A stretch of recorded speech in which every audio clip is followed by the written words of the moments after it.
Hello all, welcome back to our channel. నేను పద్మజ. ఇప్పుడు మనం 9th క్లాస్ గ్రామర్ చూస్తున్నామండి. సెకండ్ లెసన్ చైతన్యం. ప్రక్రియ వచ్చి గేయ కవిత. ఇతివృత్తం సామాజిక బాధ్యత. రచయిత తాపి ధర్మారావు గారు. ఆల్రెడీ ఫస్ట్ లెసన్ గ్రామర్ పెట్టానండి. ఇప్పుడు సెకండ్ లెసన్ గ్రామర్ చూద్దాము. మనకి 9th క్లాస్లో పద్య భాగం గద్య భాగం అని ఉంటాయండి. 8th క్లాస్లో సెమ్ 1 సెమ్ 2 అని ఉన్నాయి కదా. మనకి 9th క్లాస్లో అయితే పద్య భాగం గద్య భాగం అని ఇచ్చారు. పద్య భాగంలో 7 పాఠాలు, గద్య భాగంలో 7 పాఠాలు ఉన్నాయి. ఇప్పుడు మనం పద్య భాగం యొక్క గ్రామర్ చూస్తున్నాం అన్నమాట. సెకండ్ లెసన్ చైతన్యం. చూడండి, సెకండ్ లెసన్ చైతన్యం. ఫస్ట్ సొంత వాక్యాలండి. క్రింది వాక్యాలు చదివి ఎరుపు రంగు గల పదానికి అర్థం రాసి దాన్ని ఉపయోగించి సొంత వాక్యాలు రాయండి. మారుతం. మారుతం అంటే గాలి. చింత. చింత అంటే బాధ. స్థిరమైన, శాశ్వతమైన. మానసము, మనసు. క్రూరులు, దుర్మార్గులు. అర్థాలండి ఇవి. ఈ పదాలకు అర్థాలు. ఇవి సొంత వాక్యాలు రాయాలన్నమాట. నెక్స్ట్ అండి, క్రింది వాక్యాల్లో ఒకే అర్థాన్ని ఇచ్చే పదాలని గుర్తించి వాటిని వేరు చేసి రాయండి. అభ్రములు వర్షిస్తే పంటలు పండుతాయి. జలధరముల కోసం రైతన్నలు ఎదురు చూస్తారు. ఆకాశంలో మేఘములు కదులుతుంటే చూడముచ్చటగా ఉంటుంది. ఇందులో చూడండి, అభ్రములు, జలధరములు, మేఘములు పర్యాయ పదాలు అన్నమాట. నెక్స్ట్ చూడండి, యుద్ధం, సమరం, పోరు. నెక్స్ట్ అండి, చుక్కలు, తారలు, నక్షత్రాలు. నెక్స్ట్ మనకి శోకం, దుఃఖం, ఏడుపు. నెక్స్ట్ నానార్థాలు. చూడండి, దిక్కు. దిక్కుకి దిశ, ఉపాయం, మార్గం. వర్షం, వాన, సంవత్సరం. నామం, పేరు, బొట్టు. వాహిని, నది, సైన్యం. లోకం, జగత్తు, చూపు, గుంపు. నెక్స్ట్ అండి, ప్రకృతి వికృతులు. అగ్ని, అగ్గి. సింహం, సింగం. రాక్షసి, రక్కసి. కార్యము, కర్జము. మేఘాలు, మొయిళ్ళు. ఆల్రెడీ ప్రీవియస్ వీడియో పెట్టానండి. 200 ప్రకృతి వికృతులు చెక్ చేయండి. నెక్స్ట్ మనకి వ్యాకరణాంశాలు, సందులు. గుణసందండి. అకారానికి ఈ ఊరులు పరమైతే వరుసగా ఏ ఓ ఆర్లు ఏకాదేశంగా వచ్చి గుణసంధి జరుగుతుందని కింది తరగతుల్లో తెలుసుకున్నారు కదా. 8th క్లాస్లో ఉంది కదండి మనకి గుణసంధి. రాజేశ్వరి, రాజా ప్లస్ ఈశ్వరి. ఇక్కడ అకారం వచ్చింది, రాజా అకారం. దానికి విడదీసినప్పుడు ఈశ్వరి వచ్చింది. చూడండి, ఈకి ఏ వస్తుంది అన్నమాట. రాజేశ్వరి గుణసంధి. అలాగే చూడండి, అలాగే పరపదంలోని ఊ వచ్చినప్పుడు ఓ పలుకుతుంది, రు వచ్చినప్పుడు ఆర్ పలుకుతుంది అని మనకి సూత్రంలో ఆల్రెడీ చూసాం కాబట్టి మనకి ఈజీగా చూడండి. రాజేశ్వరి, పరోపకారం, మహర్షి, నూతనోత్సాహం ఇవన్నీ గుణసంధులు అన్నమాట. చూడండి, విడదీస్తే రాజేశ్వరి, రాజా ప్లస్ ఈశ్వరి గుణసంధి. పరోపకారం, పరా ప్లస్ ఉపకారం గుణసంధి. మహర్షి, మహా ప్లస్ ఋషి గుణసంధి. నూతనోత్సాహం, నూతన ప్లస్ ఉత్సాహం గుణసంధి. నెక్స్ట్ కర్మధారయ సమాసం అండి. సమాసాలు విశేషణానికి, నామవాచకానికి. నామవాచకంకే మరొక పేరు విశేష్య. విశేష్యానికి సమాసం జరిగితే దాన్ని కర్మధారయ సమాసం అంటారు. దీన్ని సమానాధికరణం అని కూడా పిలుస్తారు. ఈ పాఠంలో కర్మధారయ సమాసాలను గురించి తెలుసుకుందాం. మనం 8th క్లాస్లో విశేషణ పూర్వపద కర్మధారయ సమాసం చూసాం కదండి. విశేషణం పూర్వపదంగా మొదటి పదంగా ఉంటే ఆ సమాసాన్ని విశేషణ పూర్వపద కర్మధారయ సమాసం అంటారు.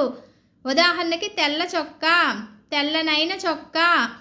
చొక్కా గురించి చెప్తున్నా, అది తెలుపుదా నలుపుదా అని. విశేషణం ముందుంది నామవాచకానికి, అది విశేషణ పూర్వపద కర్మధారయ సమాసం. తెల్లని విశేషణం, చొక్కా నామవాచకం. పై ఉదాహరణ గమనిస్తే తెల్ల చొక్కా అనే రెండు పదాలున్నాయి. మొదటి పదం తెల్ల విశేషణం, రెండో పదం చొక్కా నామవాచకం. ఇలా విశేషణానికి నామవాచకానికి విశేష్యానికి అంటే నామవాచకానికే మరొక పేరు విశేష్యానికి సమాసం జరిగింది కాబట్టి కర్మధారయ సమాసం. క్రింది పదాలకు విగ్రహవాక్యాలు రాసి సమాస నామం తెలపండి. చూడండి, ఇక్కడ మనకి విశేషణ పూర్వపద కర్మధారయ సమాసాలు కొన్ని పాదాలు అయితే ఇచ్చారు. పాత రోజులు, చూడండి రోజులు కదా నామవాచకం, అవి పాతవా కొత్తవా అనేవి విశేషణం కాబట్టి ముందున్నాయి కాబట్టి విశేషణ పూర్వపద కర్మధారయ సమాసాలు. మంచిదార చెడ్డదార అనేది చెప్తున్నది, ముందుంది విశేషణం. అవన్నీ విశేషణాలన్నీ ముందుంటే విశేషణ పూర్వపద కర్మధారయ సమాసం. చూడండి, పాత రోజులు, పాతవి అయిన రోజులు విశేషణ పూర్వపద కర్మధారయ సమాసం. మంచిదైన దారి. కొత్త పుస్తకం, కొత్తదైన పుస్తకం. నల్ల పూసలు, నల్లవి అయిన పూసలు. కొత్త కోక, కొత్తదైన కోక. ఎర్ర గులాబీ, ఎర్రదైన గులాబీ. లేత మొగ్గ, లేతది అయిన మొగ్గ. అన్ని విశేషణ పూర్వపద కర్మధారయ సమాసాలండి. ఇక్కడ మనకి విశేషణ ఉత్తరపద కర్మధారయ సమాసాన్ని పరిచయం చేస్తున్నారు. విశేషణం ఉత్తర పదంగా అంటే ఇవి పూర్వపదంగా ఉన్నాయి కదా, ఇక్కడ ఉత్తర పదం అన్నమాట, అంటే తర్వాత రెండవ పదం. విశేషణం ఉత్తర పదంగా అంటే రెండవ పదంగా ఉంటే ఆ సమాసాన్ని విశేషణ ఉత్తరపద కర్మధారయ సమాసం అంటారు. ఉదాహరణకి కపోత వృద్ధము, వృద్ధమైన కపోతము. చూడండి, ఇక్కడ కపోత వృద్ధము. కపోతము అనేది నామవాచకం, వృద్ధము అంటే అది ముసలిదా వయసుదా అనేది తర్వాత విశేషణం తెలుపుతుంది. కపోత వృద్ధము ఉత్తరపద అనమాట, విశేషణ ఉత్తరపద కర్మధారయ సమాసం. పై ఉదాహరణలో కపోతము వృద్ధము అనే రెండు పదాలు ఉన్నాయి. మొదటి పదం కపోతము నామవాచకం అంటే విశేష్యం అనమాట. రెండో పదం వృద్ధము, మొదటి పదం గుణాన్ని తెలుపుతుంది కాబట్టి విశేషణ పదం ఉత్తర పదంగా రావడం వల్ల ఇది విశేషణ ఉత్తరపద కర్మధారయ సమాసం అవుతుంది. ఇక్కడ మనకి కొన్ని పదాలు ఇచ్చారు చూడండి. తమ్ము కుర్ర, కుర్రలైన తమ్ము. కవి శ్రేష్ఠుడు, కవి చూడండి నామవాచకం, శ్రేష్ఠుడైన కవి. ముఖపద్మము, ముఖమనే పద్మం. కార్మిక వృద్ధుడు, వృద్ధుడైన కార్మికుడు. వృక్షరాజము, శ్రేష్టమైన వృక్షము. చూడండి, ఇవన్నీ విశేషణ ఉత్తరపద కర్మధారయ సమాసాలు అనమాట. ఉత్తర పదంలో ఉన్నాయి విశేషణం.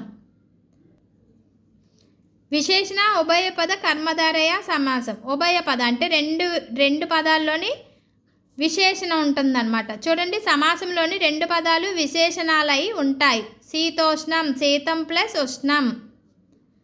శీతం విశేషణం పూర్వపదం మొదటి పదమని, ఉష్ణం అంటే విశేషణం ఉత్తర పదం రెండవ పదం. పై ఉదాహరణ గమనిస్తే శీతం ఉష్ణం అనే రెండు పదాలు ఉన్నాయి. మొదటి పదం శీతం విశేషణం, రెండవ పదం ఉష్ణం విశేషణం. ఇలా రెండు పదాలు విశేషణాలే కావడం వల్ల ఈ సమాసం విశేషణ ఉభయపద కర్మధారయ సమాసం అయింది. కింది పదాలకు విగ్రహవాక్యాలు రాసి సమాస నామం తెలపండి. ఇక్కడ ఉభయపద కర్మధారయ సమాసాలు ఇచ్చారు కొన్ని చూడండి.